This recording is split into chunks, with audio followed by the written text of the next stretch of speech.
الحمد للہ وکفیٰ وسلام علی عبادہ الذین اصطفیٰ اما بعد۔ اللہ تعالیٰ نے ہمارے اس ماضی قریب میں بالکل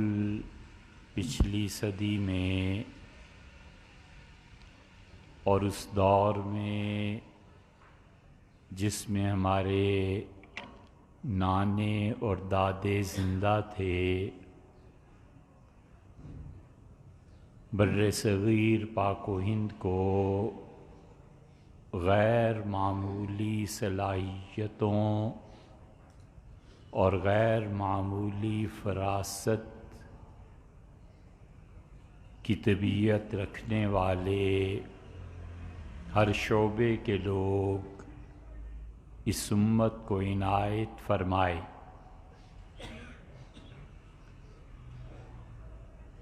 بڑے بڑے قابل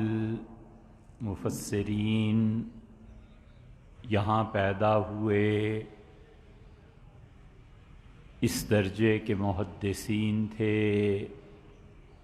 کہ یمن، عراق، شام، مصر اور حرمین شریفین سے لوگ ہجرت کر کے یہاں آتے تھے اور یہاں کے علماء سے استفادہ کرتے تھے۔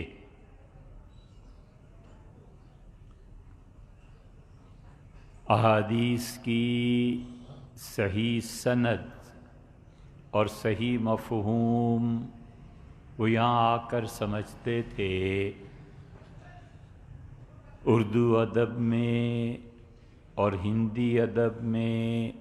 کمال کے ہندو اور مسلمان پیدا ہوئے۔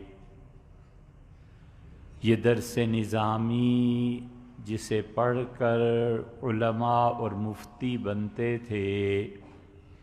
خالصتاً اسلام کے علوم پر مبنی، یہاں تک کہ ہندو اپنے مندروں میں بھی اس کو پڑھاتے تھے۔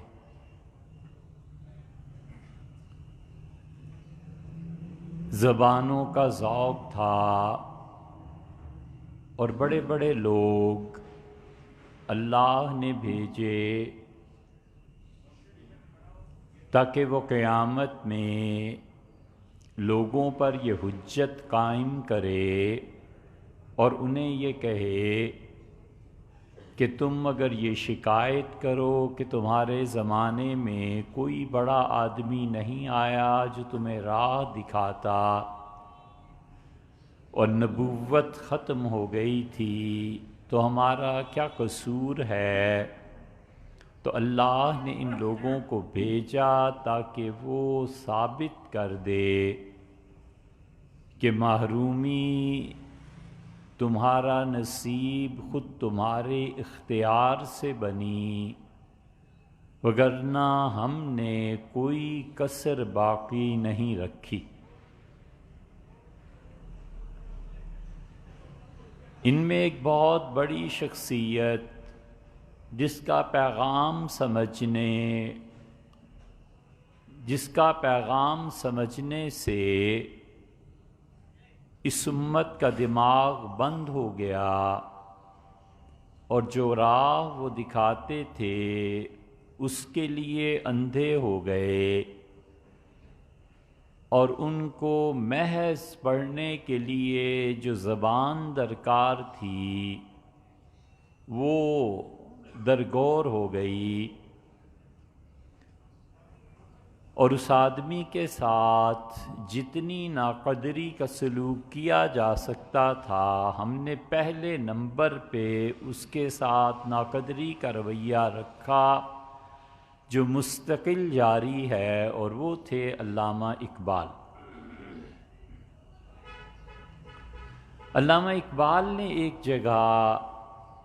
اکبر الہ آبادی کی تعریف کی ہے، اور ایک مقام اس لیے کہ ہمیں اب ایک خیال آیا،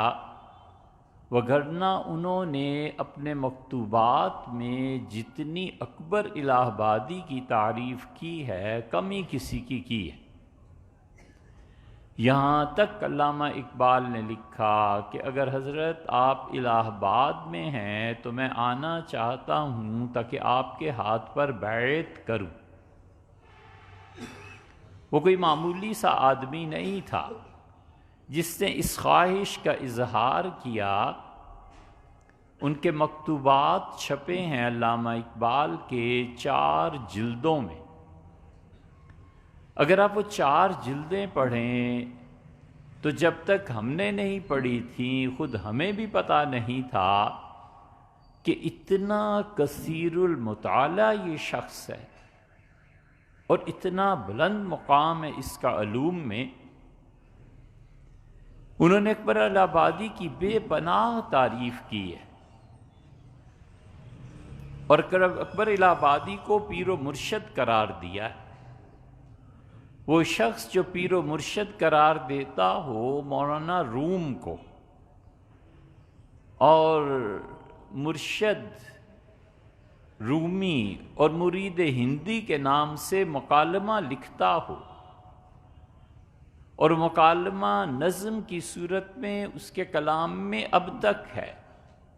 اور جو ابن عربی، عطار، صنائی ان سے کم بات نہ کرتا ہو، اس کا اکبر الہ آبادی کو لکھنا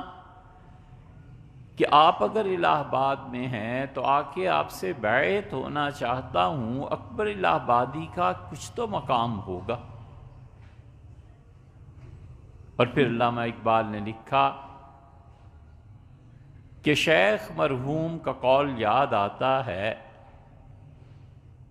دل بدل جاتا ہے تعلیم بدل جانے سے۔ یہ ایسا ہی چیز ہے کہ اگر یہ نکتہ سمجھ میں آ جائے کہ دل بدل جاتا ہے تعلیم بدل جانے سے، تو یہ امت کی ناؤ جو ڈوبی ہوئی ہے ایک مرتبہ پھر تیرنے لگے۔ ایک آدمی زخم دیکھتا ہے، خون بہہ رہا ہے، پیپ پڑی ہوئی ہے، کیڑے گر رہے ہیں، اور اسے بیک وقت یہ احساس ہوتا ہے کہ کتنی گندی چیز ہے اور گھن آتی ہے، اور اس کے دل میں جذبہ ابھرتا ہے رحمت کا۔ وہ کہتا ہے کہ میں ڈاکٹر ہوں، کوئی حرج نہیں کہ گلوز چڑھا کے میں اس زخم پر کوئی مرہم لگا دوں، لیکن اس کا کیا کیجئے کہ وہ جسم جس میں یہ بھیانک اور نہایت تکلیف دہ منظر اور سارا گھاؤ موجود ہے، وہ جسمی مفلوج ہے، اس کو فالج ہوا ہوا ہے، اسے پتہ ہی نہیں کہ اس کے جسم کے ساتھ کیا ہو رہا۔ ٹھیک یہ حالت اس وقت ہم لوگوں کی ہے کہ ہمارا جسم داغ داغ ہو گیا ہے، اور جسم سر سے پاؤں تک زخموں سے چور ہے، لیکن اس کا کیا کریں کہ ہم سر سے پاؤں تک فالج ہو گیا ہے، اور صرف آنکھیں دیکھتی ہیں، اور جب حقائق سامنے رکھے جائیں تو ہم حقائق پر آنکھوں پہ ہاتھ رکھ لیتے ہیں۔ وہ بچہ آنکھوں سے ہاتھ ہٹائے تو اسے پتہ چلے کہ سامنے کیا ہے۔ تعلیم کا پورا نظام جو نسل در نسل مسلط ہو رہا ہے، اور جس کے ہٹنے کے بظاہر کوئی چانسز نہیں ہیں، اور جس سے نجات پانے کی بظاہر کوئی صورت نظر نہیں آتی، وہ سارا نظام ایسا ہے کہ اس نظام میں پڑھنے کے بعد اور وہ کتابیں پڑھنے کے بعد اللہ کے لیے، اس کے رسول صلی اللہ علیہ وسلم کے لیے اور آخرت کے لیے کوئی جگہ اور کوئی گنجائش نہیں رہتی۔ اور اس نظام تعلیم کے پڑھنے کا نتیجہ یہ ہے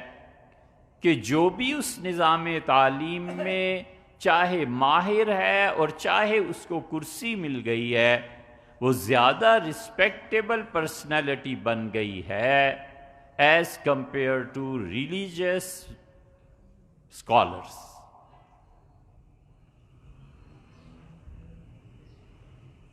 اس لیے ہمارے مدارس معاشرے کے رحم و کرم پہ ہیں۔ ہم لوگ آپ کی جیبوں کی طرف دیکھتے ہیں، آپ پیسے دے جائیں تاکہ مسجد میں ٹائلز لگائی جا سکے، آپ پیسے دے جائیں تاکہ قاری صاحب کو تنخواہ دی جا سکے، آپ کچھ چندہ جمع کر دیں تاکہ مولوی صاحب کی تنخواہ ادا کی جا سکے۔ اس وقت پورے کا پورا دین لوگوں کے رحم و کرم پہ ہے، معاشرے کے رحم و کرم پہ ہے، اور اس کے مقابلے میں کوئی اچھا سکول آپ اس ملک میں اٹھا لیں، کسی اچھے اسکول کا نام لے لیں، تمام اچھے اسکول اور جتنے بھی کالجز اور یونیورسٹیز ہیں ان کے چانسلرز نے، وائس چانسلرز نے، ہیڈ ماسٹرز نے منوا کے چھوڑا ہے کہ ہم قوم کے محسن ہیں اور تم ہماری عزت زیادہ کرو بنسبت اس کے جو شیخ الحدیث ہے یا شیخ التفسیر ہے یا مفتی ہے، اپنے گھر پہ ہوا کرے۔ ہمارے بچوں نے اس اسکول میں پڑھنا ہے اور پڑھا لکھا اس کا ٹیچر ہے، اس کا پرنسپل ہے، باقی کوئی نہیں۔ ہم خود غور کریں، جب ہم کسی مسجد میں جاتے ہیں اور جب کسی شیخ کے پاس جاتے ہیں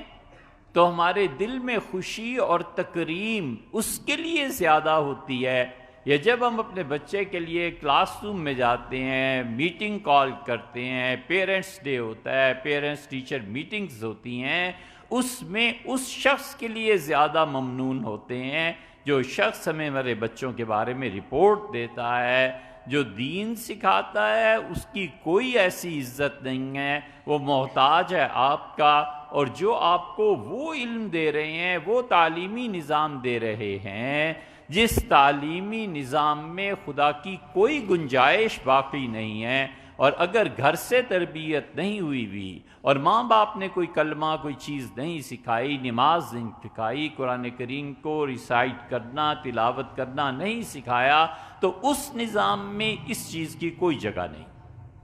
وہ زیادہ قابل تعظیم۔ اس لیے کہ اس میں کشش زیادہ ہے، ہر وہ چیز، انسان اپنی زندگی میں دو چیزوں کا محتاج رہتا ہے، اور پوری دنیا اور اس کے نظام ان دو بنیادوں پر چلتے ہیں، ایک ہے ضرورت اور ایک ہے کشش۔ ضرورت کے تحت جتنی چیزیں اور جتنے کام انسان کرتا ہے، اس کے نتیجے میں جو اولاد پیدا ہوتی ہے وہ شکر ہے۔ یہ انسان کی فطرت میں اللہ نے رکھا کہ جب کوئی بھی کام اور کوئی بھی چیز جو بیسک نیڈ ہے وہ جب پوری ہوتی ہے تو بے اختیار اللہ کا شکر ادا کرتا ہے، حتیٰ کہ بیت الخلاء میں جاتا ہے اور واپس آتا ہے تو حضور صلی اللہ علیہ وسلم نے فرمایا یہ کہو کہ الحمدللہ الذی عافانی، اللہ کا شکر ہے جس نے مجھے نجاست سے محفوظ رکھا،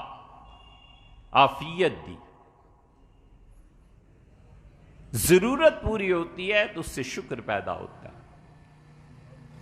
اور کشش پوری ہوتی ہے تو کشش جب اپنے اندر سمو لیتی ہے تو اس سے غفلت پیدا ہوتی۔ کشش کبھی شکر کو جنم نہیں دیتی اور ضرورت کبھی غفلت کو جنم نہیں دیتی۔ کشش جتنی بڑھ جائے اتنا ہی انسان غافل ہو جاتا ہے، اس لیے کہ کشش میں مزہ ہے، کشش کا حصول ہوتا ہے، اور بنیادی طور پر ذہنی تبدیلی واقع ہو جاتی ہے۔ اسی وجہ سے ذہنی طور پر سوچنے کے بعد وہ کن کن چیزوں کو سوچتا ہے اور اس سوچ کے نتیجے میں اپنے آپ کو کسی عمل کے لیے تیار کرتا ہے اور اس عمل میں لذت پاتا ہے، خوشی پاتا ہے، اس لیے کہ اس پر اس خواہش کی کشش اور غلبہ ہے۔ اور یہ جنت اور جہنم، حالانکہ وہ جو کشش اس کو تھی وہ بھی غیب میں ہے، وہ بھی چیز اس کے پاس نہیں ہے، تو جنت اور جہنم، اس کا خوف اور اس کی طلب کیوں نہیں اللہ کی راہ دکھاتی؟ اس لیے کہ تعلیم نہیں۔ تعلیم اگر ہوتی کہ جنت اللہ کی رضا کا ٹھکانہ ہے اور ہماری زندگی کا مقصد ہے، ایک ہے علوم کی مقاصد اور ایک ہے علم کا مزاج۔ مشرق کے جتنے علوم تھے انہوں نے علم کا مقصد بتایا کہ اللہ کی خوشی، اللہ کی رضا، جنت میں جانا، اور مزاج اس کا سادگی، مزاج اس کا خاموشی، مزاج اس کا لوگوں کو تنگ نہ کرنا، مزاج اس کا دبے ہوئے رہنا، مزاج اس کا خام خواہ اپنی پرسنالٹی کو اجاگر نہ کرنا۔ اور دوسری طرف زندگی کا مقصد کشش کو حاصل کرنا، زندگی کا مقصد اپنے آپ کو نمایاں کرنا، اور اس کا طریقہ ساری ریاکاری اور اس کا طریقہ سب کی سب پرکشش چیزیں اپنی تاکہ لوگ اس کی جھوٹی تعریفیں کرتے رہیں، اور جتنی پرکشش اشیاء ہیں ان کی طرف اپنے ذہن کو لگا دینا، صلاحیتیں بھی برباد، زندگی بھی برباد۔ 40-50 سال کی عمر میں پوچھو اس سے کہ جوانی میں جتنی چیزیں تمہیں پرکشش محسوس ہوتی تھیں اور تمہارے بالکل دسترس سے باہر تھیں اور اب تک تم حاصل بھی نہیں کر سکے، اس میں زندگی کا کیا کیا؟ تو دانا آدمی سوائے اس کے کچھ نہیں کہہ پاتا کہ خواب تھا جو کچھ کے دیکھا اور جو بھی سنا افسانہ، سب غیب ہے۔ اور اتنا یہ نظام تعلیم ہمارا ہمیں اس کا عادی کرتا ہے کہ وہ جو چیزیں محالات میں سے ہیں ان میں بھی کشش محسوس ہوتی ہے۔ کسی بے وقوف کو بٹھا لو اور اسے کہو کہ تمہارے پیچھے اتنے ہزار آدمی ہیں اور تم الیکشن میں کھڑے ہو جاؤ اور مسئلہ ہی کوئی نہیں تمہیں اسمبلی تک پہنچا،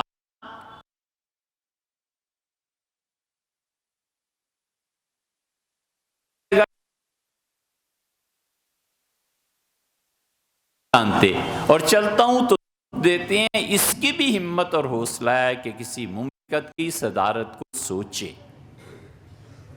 اس کو بھی حوصلہ پڑتا۔ اس لیے اس جدید نظام تعلیم نے جس میں اپنی نسلوں کو غارت کر رہے ہیں، جس نشانیاں ہم خود ہیں کی علامتیں ہمیں دیکھ، یہ سب کا سب نظام تعلیم انسانوں کی ضروریات میں تباہ کرتا ہے، برباد کرتا ہے۔ یہ وہ تصور ہے جو مغرب نے ہمیں دیا تھا اور ہم نے سمو لیا۔ معاشرے قائم ہوتے ہیں اور تہذیبیں جنم لیتی ہیں، مدد کرتی ہیں دو چیزوں پہ۔ ان کے اندر اپنا اتنا حوصلہ ہو کہ وہ اپنے پاؤں پر کھڑے ہو سکے، لوہا ان کا اپنا ہو، سٹیل فیکٹری ان کی اپنی ہو، پیسہ ان کا ہو، میزائل بنائیں یا جہاز بنائیں، کشتیاں بنائیں یا الیکٹریسٹی کی تاریں بنائیں، کچھ بھی کریں وہ اپنے پاؤں پر جمے ہوئے ہوتے ہیں، کھڑے ہوئے ہوتے ہیں۔ وہ کہتے ہیں ہمیں کسی سے بیج نہیں لینا، پانی ہماری ضرورت نہیں ہے، ہماری زمین ہمیں پانی دیتی ہے، فصلوں کو باہر سے منگوانے کی ضرورت نہیں ہے، ہماری معیشت اپنے ہاتھ میں ہے۔ ہم اپنے ان معاشی اسباب، وسائل اور ذرائع کو قوم کی اخلاقی صورتحال اور معاشی صورتحال ان دونوں پر خرچ کرتے ہیں۔ ہم پوری روک تھام کرتے ہیں کہ ہم قرض نہ لیں۔ سوسائٹیز ایسے چلتی، سیاستدان وہ ہوتا ہے کہ ایک پائی دنیا میں ہماری حکومت نے کسی کو نہیں دینی، ہمارے بچے برسر روزگار ہیں، جب وہ برسر روزگار ہیں تو وہ آمدن کے ناجائز ذرائع اور اس سے بھی بدتر ذرائع جسم فروشی اور اس قسم کی مکروہ چیزوں کے ان کے تصور میں بھی نہیں آتے، اس لیے کہ گھر سے کھاتے پیتے ہیں، اسے کیا پرواہ ادھر ادھر جانے کی۔ سوسائٹی ایسے بنتی، اور دوسری ضرورت جو معاشرے کی رہ جاتی ہے اس کی فصیل ہے، اس کی چار دیواری ہے۔ ایسی فوج اپنے دفاع کے متعلق دنیا میں کسی کی مدد کی ضرورت نہیں، ہم کافی ہیں، یہ ہمارے ہیں اور ہم ان کے ہیں، اور ہم ان کا اتنا دفاع کرتے ہیں کہ ایک ایک فرد کی ذمہ داری ہم پہ ہے، اور قوم بھی جانتی ہے کہ ہمارے محسن ہیں اور ہمیں ان کے ساتھ رہنا ہے۔ یہ ایک مرتبہ جان مانگیں 10 مرتبہ دینے کو تیار ہیں، لیکن یہ ان قوموں میں پیدا ہوتا ہے جہاں کا نصاب تعلیم درست ہوتا ہے، نہ وہ اپنی حفاظت کے لیے کسی کے محتاج ہوتے ہیں، نہ اپنی معیشت کے لیے کسی کے محتاج ہوتے ہیں، نہ ہی نظریاتی طور پر وہ کسی کے محتاج ہوتے ہیں، اور نہ وہ نصاب تعلیم دنیا سے مانگا کرتے ہیں، دیا کرتے ہیں۔ یہ جو ہم نصاب تعلیم پڑھتے ہیں اس سے میں کہیں کا چھوڑا، سوائے اس کے کہ اخلاقیات میں بدترین مقام آ جائے۔ ہم اندھے ہیں، ہم لوگوں کو نظر نہیں آتا یہ آج کل سینٹ اور یہ جو کچھ ہو رہا ہے، اس سے بھی بدتر اخلاقیات دیکھنی ہے کہ پیسے کی کیا اہمیت، اور ہمیں نظر نہیں آتا کہ ہم اپنے بچوں کو کون سے نصاب پڑھا کے آتے ہیں، اور وہ بچے کو صرف یہ پڑھانا ہے کہ بیٹے آپ نے ایک معاشی جانور بننا ہے، تعلیم برائے زیست برائے زندگی نہیں، تعلیم برائے معاش ہے۔ اور اتنے ذہن خراب کیے ہیں کہ بچہ جب معاشی طور پر بیکار ہوتا ہے تو پہنچے صحیح اس عمر کو جو بی اے ایم اے کی عمر ہے، تو سب سے پہلی اس کے اگینسٹ یہی بات اٹھتی ہے کہ بیٹے جاؤ اور کماؤ، پیسے لے کے آؤ، زندگی کیسے چلے گی۔ سب باتیں اس لیے ہیں کہ ہم نے اس نظام تعلیم کو قبول کر رکھا ہے۔ یہ اس لیے ہے کہ اس نظام تعلیم کا تصور اتنا پرکشش ہے کہ ہم اسے اڈاپٹ کیے بغیر رہے نہیں، اور اس کشش نے جس بچے کو جنم دیا ہے وہ غفلت ہے۔ اور اگر ہم اپنی ضروریات کو پورا کرنے میں اور زندگی کو سادہ اور دماغ کو ہائیسٹ مقام پر لگاتے کہ زندگی سادگی کے ساتھ گزرے اور ہماری سوچ دنیا کی ہر سوچ سے بلند و بالا ہو، تو پھر یہ چیز نہ ہوتی، پھر اس کے نتیجے میں شکر پیدا ہوتا، اور اللہ نے کہا ہے تم میں سے جو شکر ادا کرے گا ہم اپنے انعامات کا دروازہ اس کے لیے زیادہ کھول دیں۔